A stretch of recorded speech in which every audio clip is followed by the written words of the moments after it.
Welcome back to Tenza Motorsports. Today we're going to be stripping the rest of the car. We're going to be doing the front today. Now these last couple panels here and some things in the engine bay will put us at probably 95% of the total weight I can lose by unbolting things. There are going to be things like the windows, and there's going to be things I find throughout that I'm going to slowly pull off as we go along, but the majority of the weight reduction will be complete once I take off the front bumper, rear bumper, fenders, hood, and a couple other smaller items. Maybe the AC compressor today, the heater core, those kind of things. So without further ado, let's jump right into it.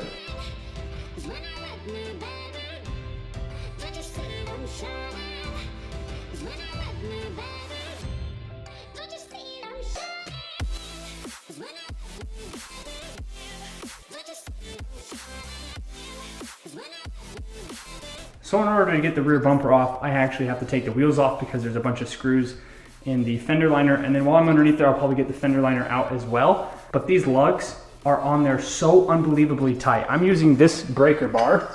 If I had to guess the torque on these bolts, I would say they're close to 300 pound-feet of torque. And to make things worse, this one right here has stripped out, so now I'm grabbing my special little socket that will help me extract that nut.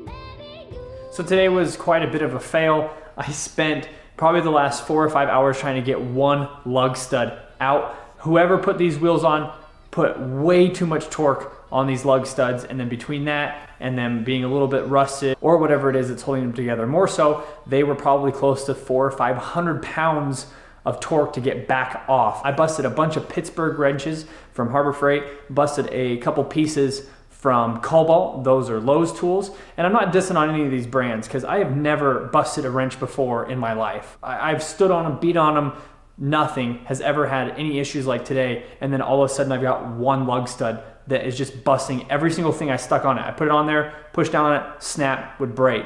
So I'm not sure exactly what was going on today. I think it might have just been some bad luck, but we did get all of our tools replaced. Harbor Freight is a really good place to go if you're just looking for some really good weekend warrior tool sets. There's nothing wrong with any of that kind of stuff. I was just asking way more of Pittsburgh and Cobalt than they were designed to do.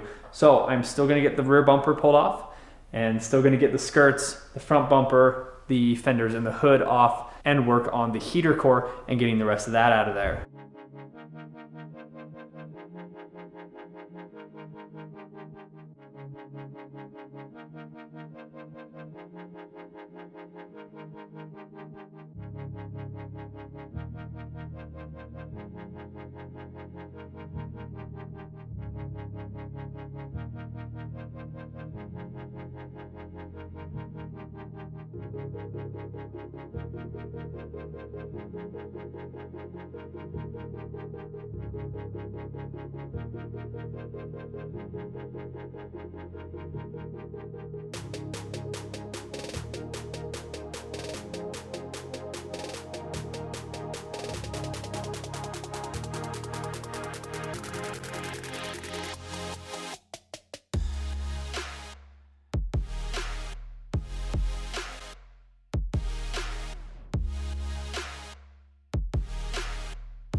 All right, well, I'm gonna wrap up tonight I took off the rear bumper and a bunch of splash guards, the fender moldings, all those kind of things off of the car. I took off the front bumper, the hood, the two fenders. A few things under the hood. I'm looking at doing the windshield wipers, removing those. I didn't get around to the heater core, but that shouldn't be too much of a difference.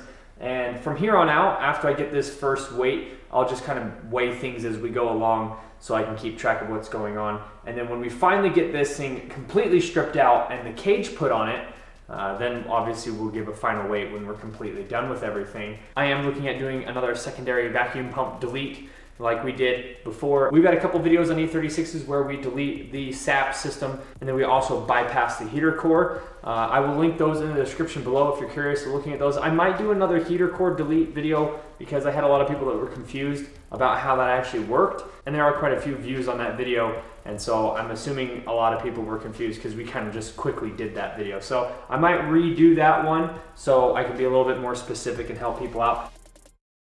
So it's been a few days. I hate to do this to everybody, but I broke the car. This is what happened the last E36 we did a weight reduction on. As soon as you pull the stereo and a couple other systems, the car kind of locks itself down. So until I can actually get the ECU sent off and retuned to bypass the EWS system, which is a security system for the car, there's no way to actually get the car to start. And like I said, the last E36 we did the same thing. So every time I'd pull something out, I would start the car to check if it would still run. And obviously this is no fault of the BMW. This has nothing to do with BMW reliability. The cars aren't meant to be pulled apart like this. So I was one who did this. I take obviously full responsibility for the fact that the car won't start right now, but that doesn't change the fact that we are kind of dead in the water for this project. And I spent the last couple of days waiting for the rain to stop because it's been kind of cold and rainy, and this would be miserable to drive when it's cold and rainy. So I just kind of spent the last few days kind of getting this stripped down the rest of the way, pulled the windows out, and a couple other smaller things. As soon as I pulled that radio out, it threw the security code, and now we won't be able to weigh the car until I get the ECU shipped off or get a tune sent to me to delete the EWS system.